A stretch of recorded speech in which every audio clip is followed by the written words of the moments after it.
지금까지 2주간 동안 제가 같은 본문을 마태복음, 마가복음 이렇게 옮겨 다니면서 선포했습니다. 첫 번째는 내 인생의 유일한 단 하나의 목표, 그것을 신명기 6장 4절 이하의 쉐마라고 하는 이스라엘아 들으라 너희 하나님 여호와는 오직 하뿐인 하나님이시니 마음을 다하고 뜻을 다하고 목숨을 다하여 너희 하나님을 사랑하라 하신 말씀. 그게 우리 하나뿐인 유일한 목표라 그랬어요. 우리는 세상을 대하여 사는 것은 다 사명일 뿐이고 우리의 목표는 없어요. 하나님이 주신 사명대로 우리는 살다 가는 것이고 위의 것만을 구하고 땅의 것을 구하지 않는 사람들이에요. 그래서 목표는 위의 것 하나뿐인 거예요. 네. 그리고 지난주에는 내가 내 인생을 가장 사랑하는 길 또한 나에게 최고의 것을 주는 거라 그랬어요. 나에게 최고의 것을 주는 게 뭐겠어요? 땅에서 오래 사는 거? 돈 좀 많이 모아놓고 노년에 편히 사는 거? 아니면 우리 자식들이 성공해서 출세하는 거? 그게 나의 인생을 제일 행복하게 가장 좋은 것을 주는 거냐 이 말이에요.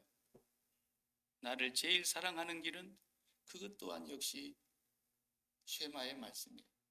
마음을 다하고 목숨을 다하고 뜻을 다하여 하나님을 사랑하는 나를 만들 때 내 인생이 최고 행복해지는 거예요. 나를 사랑하는 최고의 길이고 그게 가장 올바른 사랑의 길이에요. 오늘 본문도 또 같은 본문의 내용이 나오고 있어요. 오늘은 영생에 대한 말씀이에요. 이 본문을 제가 우리 교회 와서 10년 만에 이제 처음 설교하는 거예요. 한 번도 제가 이 설교를 가지고 여러분하고 설교한 적이 없어요. 이 본문만큼 기독교에서 오해하고 있는 본문이 없고 너무나 많은 사람들이 이 본문을 잘못 해석하고 있고 그래서 이 본문은 예수 안 믿는 사람들도 다 잘 알아요. 교회 한두 번 왔던 사람들은 이 본문을 안다고. 그래서 선한 사마리아라고 하는 이 얘기는 기독교 국가는 다 있어요. 우리 한국 고국에도 선한 사마리아 운동본부라는 거 있어요. 그래서 그것을 통해서 얼마나 많은 사람들을 돕는지 몰라요. 뭐 좋아요. 우리 멀리 갈 거 없이 16가 쭉 내려가서 1분만 내려가면 왼쪽에 그 사마리탄 양로원 있잖아요. 요양원. 거기는 이름은 좋은데 돈 엄청나게 많이 받아야 거기 들어가요. 그냥 오늘 여기 선한 사마리아 사람처럼 그렇게 도와주는 곳이 아니에요. 거기는 돈 무진장이 내야 됩니다. 그러니까 선한 사마리아의 얘기를 가지고 좋은 일을 하는 사람들이 많아요. 기독교를 도덕적인 차원에서나 윤리적인 차원에서 좋은 일을 한다는데 그걸 뭐 나쁘다고 굳이 할 것까지는 없지만 오늘 본문의 의미는 그것과 전혀 달라요. 그러니까 제가 이 설교를 할 때는 오늘 10년 만에 하는 건데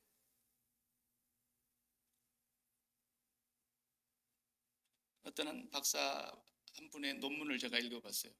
누가복음 10장 25절에서 37절에 가지고 논문을 썼더라고요. 그 논문이 꽤 길어요. 그걸 제가 다 읽어봤어요. 이 박사 논문 줄 만한 자격이 있는 거예요. 그리고 이 부분에 대한 설교를 저도 무진장이 많이 참고해 봤어요. 수많은 목사님들이 설교를 2000년 동안 하지 않았겠습니까? 그러니까 설교한 내용을 제가 많이 되도록 봤어요. 봤는데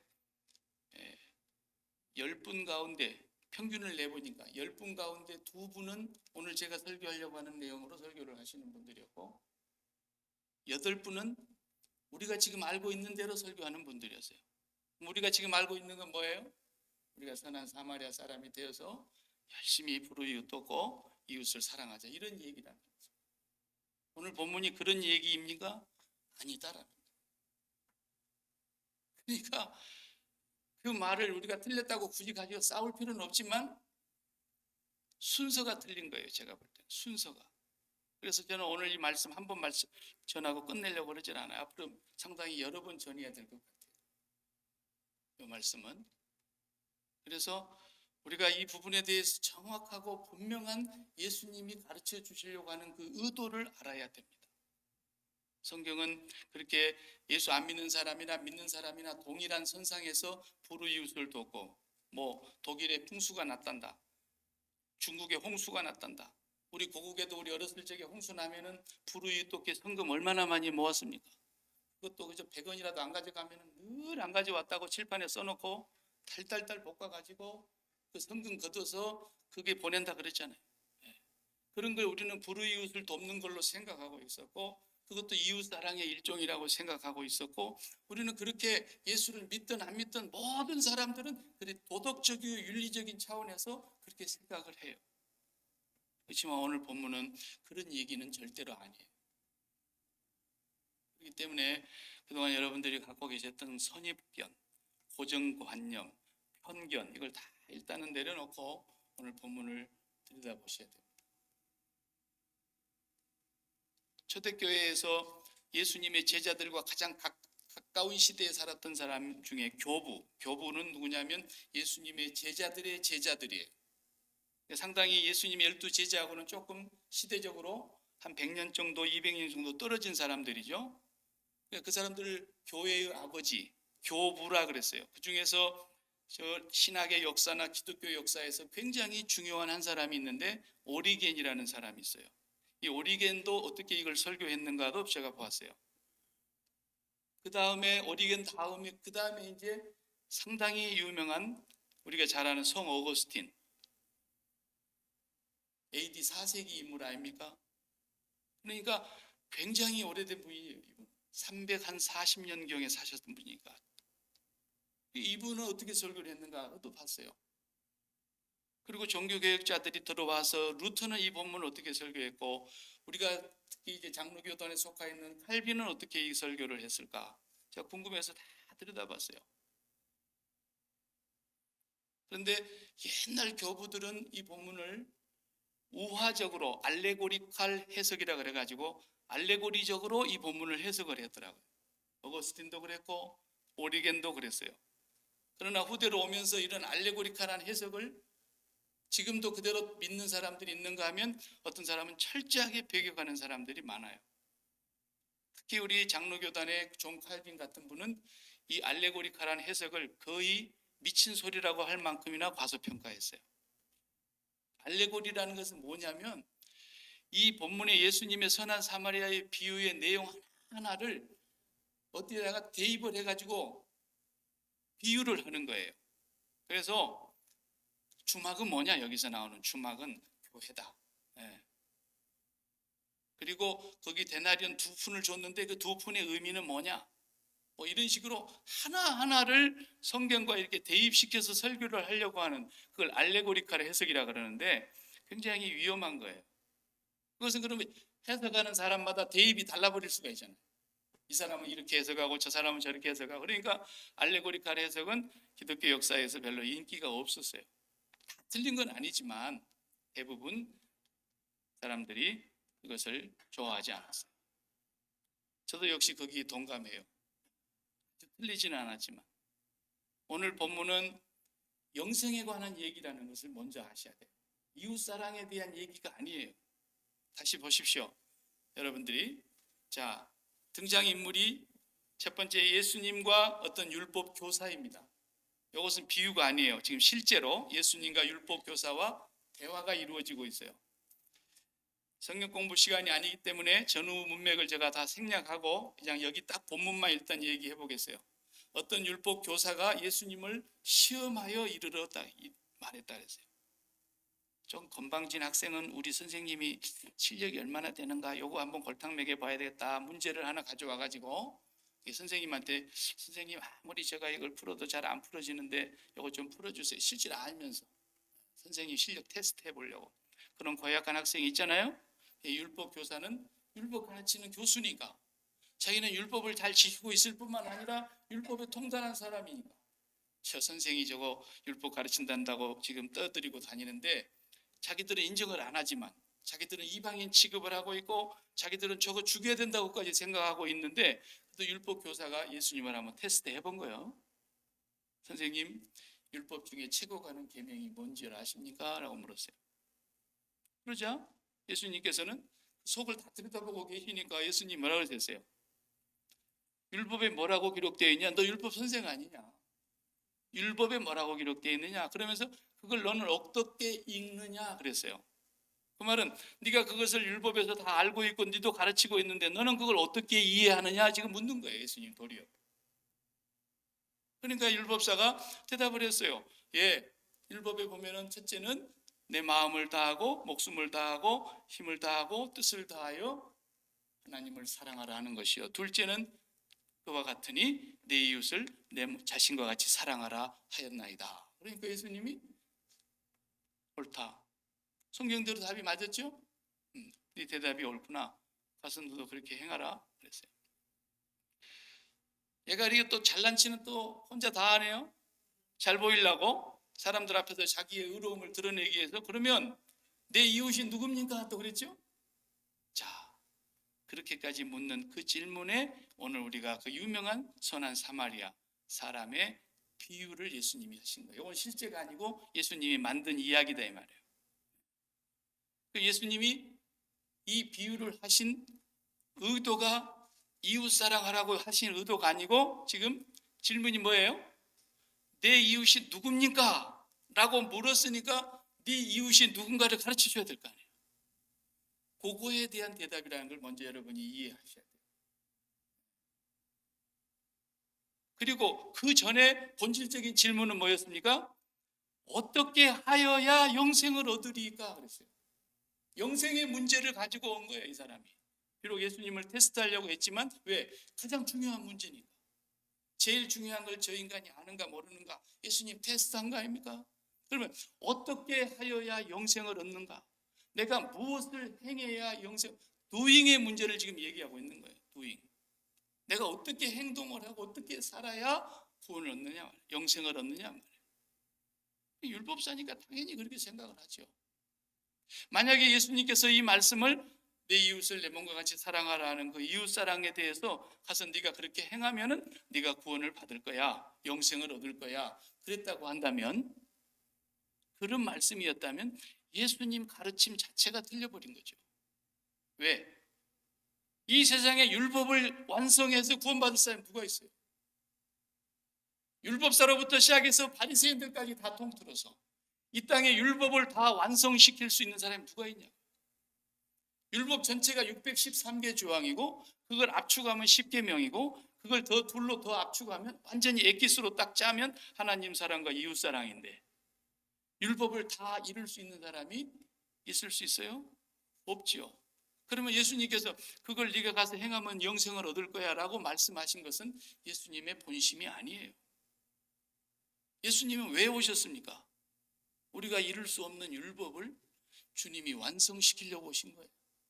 율법으로는 절대로 구원받을 자가 한 명도 없는데 그 율법에서 우리를 건져내서 율법으로부터 우리를 속량해내서 당신의 십자가의 보혈의 공로로 영생을 얻게 하려고 오셨단 말이에요. 그러면 영생의 문제를 가지고 온 이 율법사를 향해서 주님이 정답이 아닌 걸 가르치실 리가 없어요. 반드시 주님은 정답을 바르게 가르쳐 주신 거예요. 그 과정 속에서 내 이웃이 누구냐고 물으니까 주님은 그래, 네 이웃이 누군지 내가 가르쳐 줄게 라고 비유를 드린 거예요. 그러면은 오늘 우리 이웃이 누구냐라는 거예요. 여러분과 저의 이웃이 누구냐? 그러면은 이웃이라고 하는 개념이 얼마나 모호한가 보세요. 네이버훗. 뭐가 여러분 이웃입니까? 여기는 뭐 아파트보다 단독주택이 많으니까 주택끼리 쫙 밀집해서 사는데 우리 집을 중심으로 양쪽에 있는 것이 이웃이잖아요. 단어적으로 그렇지 않습니까? 그리고 또 그 중에서도 좀 가까이 지낸다고 하는 이웃, 밥이라도 한번 왔다 갔다 하면서 먹든지 길가에서 만나면서 대화라도 좀 하고 지내는 이웃, 한 번도 대화하지 않는 이웃도 얼마나 많습니까? 또 거기다가 조금 더 넓게 도덕적으로 보면은 그 중에 좀 불쌍한 사람이 우리 이웃에 살고 있는데 밥을 잘 못 먹는다더라. 그러면 그 불쌍한 이웃, 이웃은 이웃인데 불쌍한 이웃, 그 불우이웃을 돕는 사랑, 이런 정도 아니겠어요? 이웃이. 그죠? 여러분 이웃이 누굽니까? 근데 성경은 우리가 이웃을 정할 수가 없어요. 정확하게는 이웃이 누구인가를 알려면 나를 알아야 돼요. 내가 누구인가가 분명해지면 이웃이 어떤 사람인가가 나를 아는 순간에 딱 발견이 되는 거예요. 그리고 그 이웃을 사랑하게 되어 있어요. 그러니까 내가 누구인지를 잘 모르면 이웃이 누군지를 끝까지 몰라요. 모호한 개념이에요, 이게. 누가 내 형제요 자매요 모친이냐? 내 아버지 하나님의 뜻대로 행하는 자가 내 엄마 아빠요 다. 내 형제요 자매요, 내 자녀요. 그렇다면 가족도 이웃이고 이웃도 가족일 수 있는 거 아닙니까? 나를 제외한 모두가 다 이웃일 수 있단 말이에요. 가족이라고 이웃이 아닙니까? 이웃이죠. 이렇게 모호한 거예요, 이웃이라는 개념이. 그러나 오늘 본문 비유에서 예수님께서 율법사의 질문에 대답하신 것이기 때문에 율법사의 이웃이 누구인가를 똑바로 가르쳐 주시기 위해서 이 말씀하셨다 이 말. 한 사람, 유대인이요, 이 사람 한 사람이 여행을 하는데 예루살렘에서 여리고로 내려가고 있었다. 그럼 역사적으로 그 여리고를 내려가는 그 길목은 항상 도둑놈이나 강도들이 출현하는 그런 골목이었다는 겁니다. 우리도 보면 우범 지역 있지 않습니까? 그건 우범 지역이에요. 거기 여행을 하러 데려가다가 가는 길에 그만 강도를 만났는데 옷은 벗김을 당하였고 뭐 안 뺏기려고 싸웠는지 죽도록 두드려 맞았는데 거반 죽게 되었다 그랬죠. 그대로 내두면 이제 죽는 거예요. 이거. 거반 죽을도록 두드려 맞고 가진 건 다 빼앗겼겠죠. 그리고는 혼자 거기에 쓰러져 있는데 제사장이 지나갑니다. 등장인물이 이제 강도 만난 사람. 두 번째 등장인물이 제사장이 지나가다가 그 강도 만나서 고반 죽게 된 사람을 보고 깜짝 놀라서 피하여 지나갔다 그랬어요. 그렇죠? 사람도 아니지, 인간이. 레위 사람이 또 등장인물 세 번째 지나가는데 깜짝 놀라서 이 사람도 피하여 지나갔고, 얼마쯤 뒤에 네 번째 등장인물 한 사마리아 사람이라고 나와요. 선한 사마리아 사람도 아니에요. 그건 우리가 붙인 거지. 그냥 사마리탄 한 사람이 그리 지나가는 거예요. 지나가다가 그 사람을 발견하고 나서는 어떻게 했습니까? 즉시로 일단은 자기가 가지고 있는 기름과 포도주를 가지고 그 상처에 붓고 씻고 닦고 소독하고, 그 다음에 감싸고, 그 다음에 자기 옷을 가지고, 옷도 다 뺏겨버렸으니까 그 사람을 보호하고 감싸서, 그 다음에 자기가 타고 나귀에 태우고, 그리고 주막까지 가서 잘 돌봐주고, 다음날 아침에 자기는 가야 될 중요한 일을 가야 되니까 그 길을 가면서 주막 주인한테 잘 돌봐주십시오 그러면서 이틀 분량의 인건비를 2데나리온을 줬다. 그리고 더 들지 모르겠지만 내가 돌아오는 길에 더 든 것은 꼭 갚아주겠습니다. 일단 그리고 주님이 율법사에게 다시 묻습니다. 네 생각에는 누가 강도 만난 자의 이웃이냐 그랬어요. 여기에서 사람들이 많이 착각을 하는 것 같아요. 성경을 오해하고 해석할 때 여기에서 빗나가는 경우가 많은 것 같아요. 내 이웃이 누구입니까? 라고 물었어요. 율법사가. 그랬죠? 그런데 예수님은 네 이웃은 여기다 이렇게 답변을 하지 않고 누가 강도 만난 자의 이웃이냐 그 말이에요. 내 이웃이 누구냐라는 말과 강도 만난 자의 이웃이냐 말은 같은 말이에요. 이웃을 가르쳐주는 얘기예요. 무슨 얘기냐면 네는 강도 만난 자야 그 말이에요. 주님은 율법사를 보고 네 이웃이 누군가 가르쳐줄까? 누가 강도 만난 자의 이웃이냐 그랬다니까. 네가 강도 만난 놈이야. 네가 율법사 네가. 그럼 네 이웃이 누구지? 그 말이에요. 그러니까 이 인간이 눈치를 딱 채고는 뭐라 그랬어요? 사마리아 사람이라는 말도 안 하죠. 말. 그 사람들은 사마리아 사람이라는 입에 담지도 않는 거예요. 유대인들은. 유대인은 절대로 사마리아 사람을 손잡지도 않고 인사도 하지 않고 교제도 하지 않고 밥도 먹지 않고 입에도 담지 않아요. 왜? 그건 개니까 개. 이방인이요 개요. 그것은 고대 역사로 올라가죠. 바벨론 역사로. 그렇게 된 이유가 그건 이제 오늘 생략하고, 근데 이 사마리아 사람입니다라고 대답도 안 하고 말했어요. 자비를 베푼 자입니다. 이렇게 얘기를 했어요. 그럼 나도 가서 너도 그와 같이 해라 그랬어요.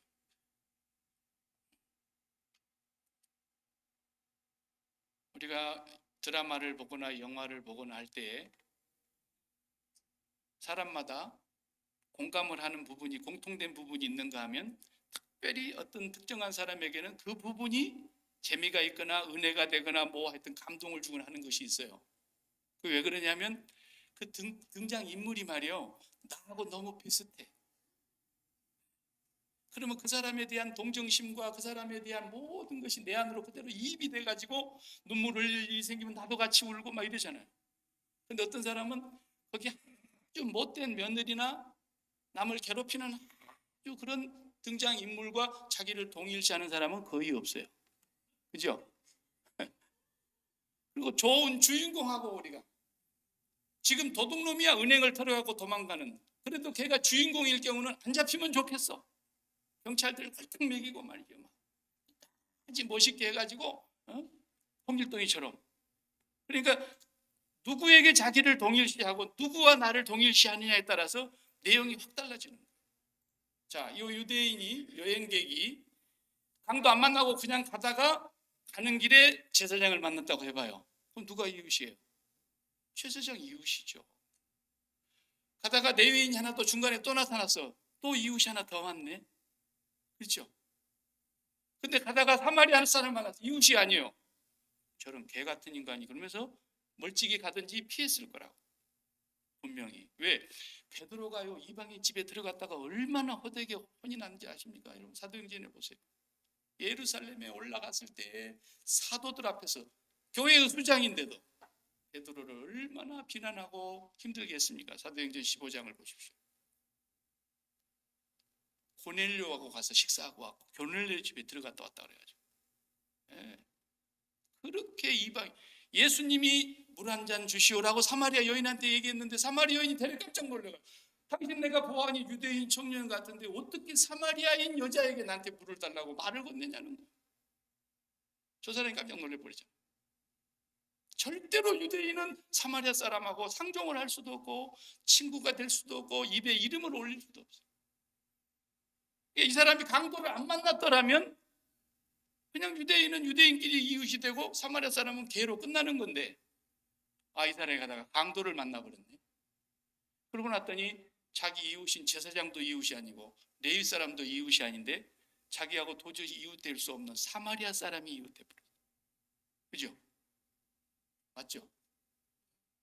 대답 좀 해봐요. 그러니까 내가 누구이냐, 내가 무엇과 등장인물과 동일시하느냐에 따라서 이웃이 바뀌잖아요. 이웃이 이렇게 모호한 거예요. 내가 강도 만난 사람이 딱 되고 나니까 사마리아 사람이 이웃이 돼버려요. 내가 강도 안 만났을 때는 레위 사람, 제사장들, 유대인들이 다 내 이웃이고 사마리아 사람은 개이지만, 이방인이지만, 예수님께서 지금 이 율법사에게 말씀하시려고 하는 핵심 요지는 그거예요. 너는 네가 모든 걸 행했다고 생각하는구나. 네가 네 마음을 다하고 목숨을 다하고 힘을 다하고 뜻을 다하여 주 너희 하나님을 사랑하고 있고 네가 율법을 다 지켰다고 생각하는구나. 네가 그래서 스스로 잘난 체하면서 지금 너를 드러내기 위해서 나한테 이웃이 누구인가를 또 물어봤지. 네가 강도 만난 자야 이놈아. 그 말씀하시는.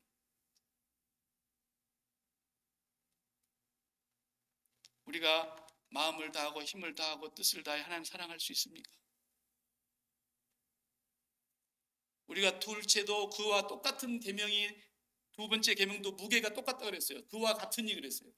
마음을 다하고 목숨을 다하고 힘과 뜻을 다하여 이웃을 자신과 같이 사랑하라는 것도 무게가 같아요. 순서가 바뀌었어요. 순서가 이렇게 되어 있을 뿐이지 하나님 사랑과 이웃 사랑이 사실은 하나입니다. 이걸 우리가 지킬 수 있단 말입니다. 예수님이 그 답이 맞다고 그냥 유대인 그 율법사를 칭찬해 준 것이 아닙니다.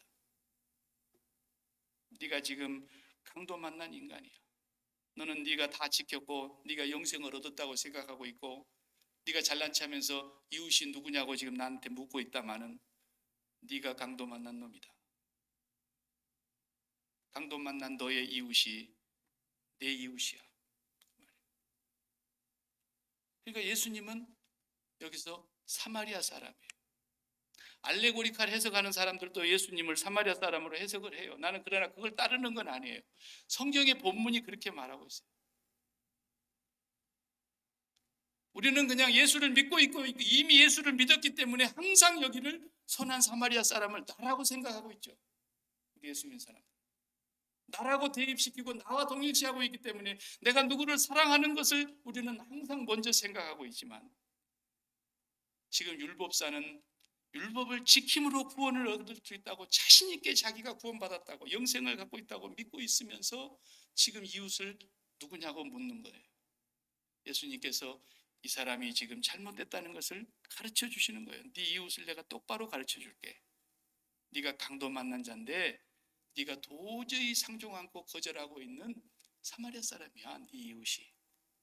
그럼 네가 누구를 사랑해야 이웃을 사랑하신 줄로 생각하고 있지만 너 착각하지 마.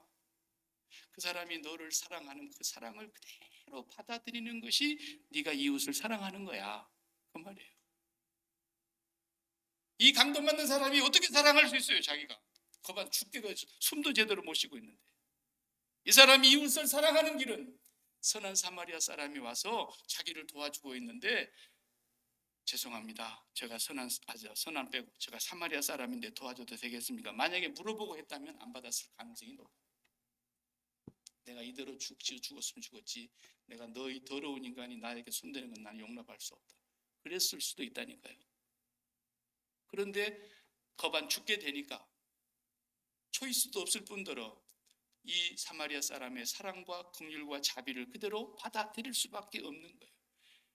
이 율법사가 강도 만난 자로서 이웃을 사랑할 수 있는 길은 받아들이는 거예요. 이것이 영생을 얻는 길이기 때문에 그런 거예요. 예수님은 지금 영생의 문제를 묻고 있는 율법사에게, 교만이 잔뜩 들어가지고 지는 영생을 갖고 있는 사람처럼 착각하고 있는 이 율법사에게, 그러면서 자기가 이웃을 사랑하고 있는 것 마냥 뽐내고 있는 이웃이 누구입니까? 라고 예수님한테 묻고 있는 이 율법사에게, 네가 이웃을 사랑하고 하나님을 사랑할 수 있다고? 네가 강도 만난 자인데. 그것이 오늘 우리 모든 인류를 이 율법사에다가 동일시하고 있는 거예요, 예수님께서. 그래서 오늘 우리가 강도 만난 자예요. 성경에 예수님이 마귀를 누구로 비유했습니까? 강도로 비유했지 않습니까? 도적이 오는 것은 죽이고 빼앗고 멸망시키려고 하는 것이지만 나는 생명을 양으로 생명을 얻게 하려고 왔다 그랬잖아요. 우리는 강도를 통해서 인류가 이 사탄 거짓 대합이 마귀를 통해서 인류가 다 거반 다 죽게 된 거예요. 죽어가고 있는 거예요. 이대로 놔두면 그대로 다 죽는 거예요. 길이 없어요. 그런데 우리를 구원하시기 위해서 하나님께서 독생자를 보내신 거죠. 그분이 오셔서 십자가에서 자기를 다 주셨어요. 그리고 우리의 죄를 씻으셨고 우리의 상처를 다 씻으셨고 우리의 아픔을 다 감당하셨고 우리의 모든 저주를 다 감당하셨어요. 우리가 주님을 사랑하는 길이 뭡니까? 주님의 그 사랑을 그대로 받아들이는 거예요. 받아들이는 것이 주님을 믿는 거예요. 그걸 받아들이는 것이 주님을 사랑하는 거예요. 내가 강도 만나인 줄 알고 내가 강도 만난 자와 동일시하게 되면 나의 이웃은 바로 예수님이 되는 거예요. 예수님이 나의 진짜 이웃인 거예요. 예수님을 나의 이웃으로, 진정한 이웃으로 사랑하지 못하는 사람은 절대로 이웃 사랑을 할 수가 없다는 걸 얘기하려고 하는 거예요. 예수 그리스도를 통해서 진정으로 거듭나고 하나님의 사람으로 예수가 내 안에 사는 사람이 되지 않고서는 이웃사랑이라는 건 새빨간 거짓말이고 그냥 한낱 예수 없는 사람이나 누구나 갖고 있는 도덕적 상식이고 윤리 정도뿐이라는 거예요. 그러나 기독교에서 말하는 이웃사랑은 그런 불쌍한 사람에게 옷 한 벌 주고 불쌍한 사람들에게 돈 몇 푼 걷어가지고 주고 고아원에 갈 때 라면 박스 몇 개 들고 가서 사진 한 번 찍고 가서 한번 뽀뽀해주고 오고 그냥 저기 유지행 같은데 거지 같은 사람들한테 가서 밥 몇 개 해주고 이게 이웃사랑인 것 같습니까? 성경에서는 그런 이웃사랑을 말씀하신 적이 단 한 번도 없다는 걸 아시잖아요. 예수 그리스도의 진정한 그 사랑의 이웃을 우리가 맞아들이지 못한 사람은 하나님을 사랑할 길이 없어요. 하나님이 눈에 보이지 않는데 어떻게 사랑해요? 하나님을 사랑하는 길은 그의 보내신 자 예수 그리스도를 사랑하는 것이고, 그를 사랑하는 것은 예수 그리스도의 그 사랑을 받아들이는 것이고, 그 사랑을 내가 믿는 거예요. 왜? 나는 지금 강도 만나 죽어가는 자이기 때문에. 나는 저주 아래 있기 때문에. 내가 남을 도와주느냐 사랑하느냐 이건 나중 문제예요. 내가 그 부분도 얘기할 거야. 그러나 지금 오늘 본문에서는 그것이 먼저가 아니에요. 진짜 이웃사랑이 무엇이냐? 내가 죽어가고 있는 나를 향하여 이 땅에 오셔서 나를 대신하여 죽으시고 십자가에서 죽으시고 부활하신 예수 그리스도, 그분이 나를 그토록 사랑하신 그 사랑을, 그래서 예수님은 사마리아 사람과 비유하는 것이 맞아요. 한번 성경을 여러분 찾아보세요. 요한복음 8장. 요한복음 8장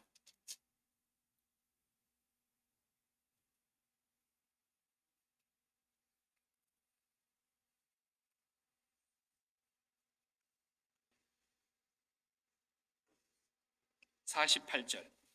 계속 대화를 하고 유대인들과 변론을 하고 있잖아요. 그 내용을 다 생략하고 48절에 가서 결론을 뭐라 그럽니까? 유대인들이 대답하여 이르되 우리가 너를 사마리아 사람이라 또는 귀신 들렸다 하는 말이 옳지 아니하냐? 맞다 이거예요. 맞다. 우리는 너를 사마리아 사람으로 생각한다. 예수님을 끝까지 거절하는. 도저히 너는 나하고, 당신은 우리하고 같은 종자가 아니야. 당신은 사마리아 사람이야. 그 말은 뭐예요? 당신은 개야. 당신은 우리가 그렇게 중요하고 멸시하는 이방인이야. 유대인들 눈에는 예수가 사마리아 사람처럼 보였어요. 유대인들은 사마리아 사람을 절대로 받아들일 수 없어요. 그런 것처럼 끝까지 예수를 받아들이지 않는 거예요. 그러나 예수님께서는 지금 이 율법사를 향해서 말하는 거예요. 누가 내 이웃입니까? 라고 물을 때 그 누가 내 이웃입니까? 할 때 누가는 바로 율법사 니고, 그 율법사 너는 강도 만난 자라는 말이에요. 강도 만난 자의 이웃이 누구냐?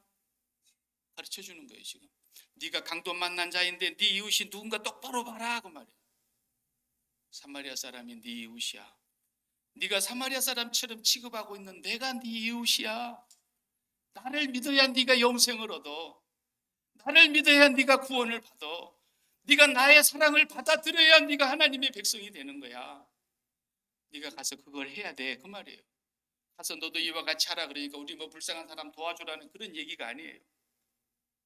이게 첫 번째 이 본문이 말하려고 하는 요지입니다.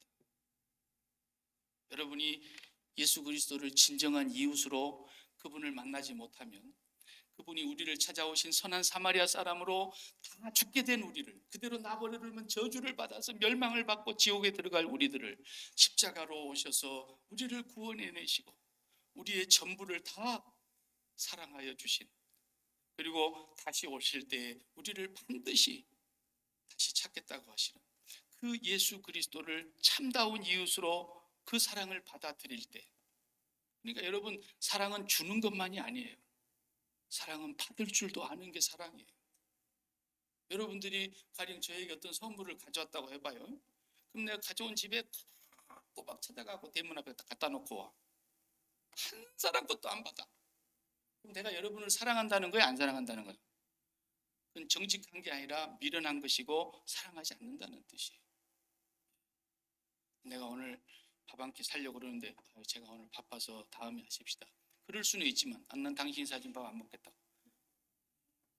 말이 됩니까? 사랑은 받는 거예요. 먼저 진정한 사랑을 받아본 사람만이 사랑할 줄 아는 거예요. 그렇지 않는 사람은 나에게 너무 과분한 사랑을 주셨다는 사랑을 깨닫는 자만이 사랑을 줄 줄 알게 되고, 그렇게 사랑을 베푼 자라야만 자기 자랑을 안 하는 거예요.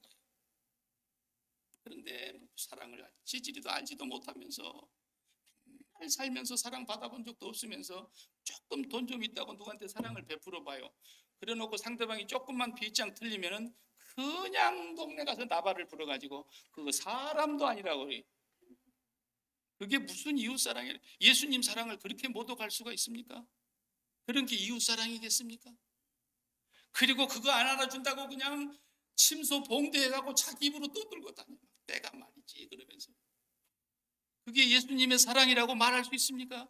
그렇기 때문에 진정한 이웃인 예수 그리스도의 참 사랑을 받아들이고 그 사랑을 만난 자라야만 진짜 이웃을 사랑할 수 있는 거예요. 내가 어떤 존재인가가 분명해져야 이웃이 보이게 되는 거예요. 나는 강도 만난 자예요. 우리 모두는 율법사와 같은 처지에 있는 사람인 거예요.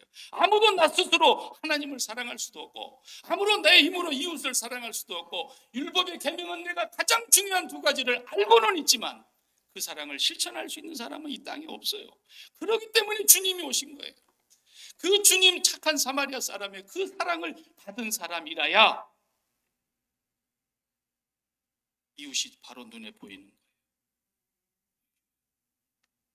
이것이 오늘 본문에서 말씀하시는 내가 어떻게 하여야 영생을 얻겠습니까? 라고 예수님을 비록 시험하려고 온 율법사였지만 괘씸하고 고약한 놈이었지만 예수님께서는 그 사람에게 분명하게 가르쳐 주신 거예요. 그리고 나서야 우리가 진정한 이웃을 발견하고 난 이후로 이제부터서는 내가 이웃을 사랑하는 것이 무엇인가를 이제는 알아가게 되는 거예요. 그리고 조금씩 실천하게 되어 있는 거예요. 그러면서 그것이 자기의 공로이거나 자기의 자랑이거나 그런 것이 아니라는 걸 아는 거예요. 왜? 사랑은 자랑하지 아니하며 그랬잖아요.